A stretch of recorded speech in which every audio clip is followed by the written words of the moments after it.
রাজ হান্ডিগ্রস্ত।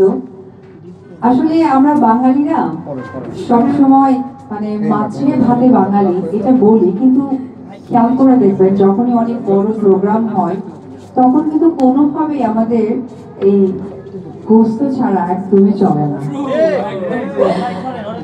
মনে হয় যে আত্মীয় স্বজন বা কাছের মানুষদেরকে দাওয়াত করেছি, শুধু টেবিলে মাছ দিব, না না না, আমাদের একটু হলেও গোস্ত লাগবে, না হলে পরিপূর্ণতা আসে না, মনে হয় যে আত্মীয়তা হলো না। এটা কিন্তু আসলে বাঙালিদের মনে ধারণ করে। তো সেই জায়গা থেকে আজকে 31 জানুয়ারি 2025 আমি রাজ হান্ডিগ্রস্তের গ্র্যান্ড ওপেনিং আমি শুভ উদ্বোধন ঘোষণা করব। আর আরেকটা কথা, গোস্ত মানে কিন্তু যে সবাই আমরা চিন্তা করি আসলে মা খালাদের রান্না, এটা অবশ্যই সীমিত, কারণ মা খালার থেকে ভালো রান্না কেউই পারে না, এবং প্রত্যেকটা বাঙালি মানুষই আমরা মায়ের হাতের রান্না মানে এটা তো অমৃত, কারণ সে যেভাবেই করে দেখ না কেন তার হাতের রান্নার একদমই মানে তুলনা হয় না।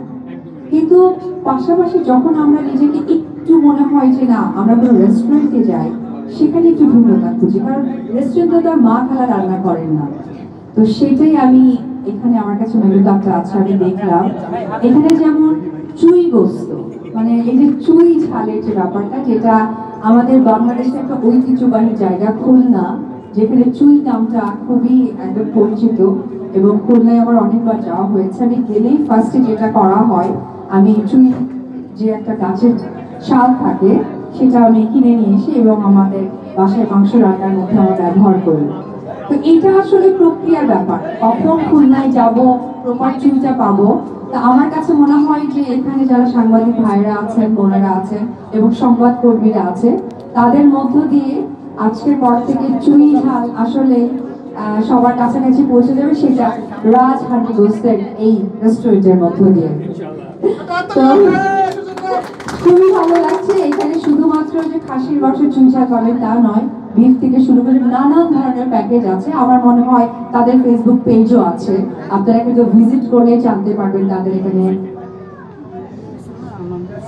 তাদের দুইটা শাখা আছে। আচ্ছা, এখানে ভাইয়া যেটা আমাকে বলছিলেন সেটা হচ্ছে, আপনারা দেখেছেন বটে, আমি মানে ঢোকার আগে আমাকে কিন্তু সোজা কিচেনে নিয়ে গেছে। কিচেন না, এটার স্পেশালিটি হচ্ছে হান্ডি। এখানে বিফ হান্ডি, যে এটা হচ্ছে স্পেশালিটি।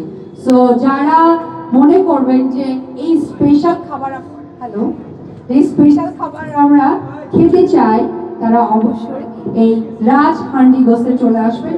Beef special handi. আচ্ছা, উনি স্লোগান দিয়েছেন, বিফ হান্ডি মানে রাজ হান্ডিগ্রস্ত। Thank you.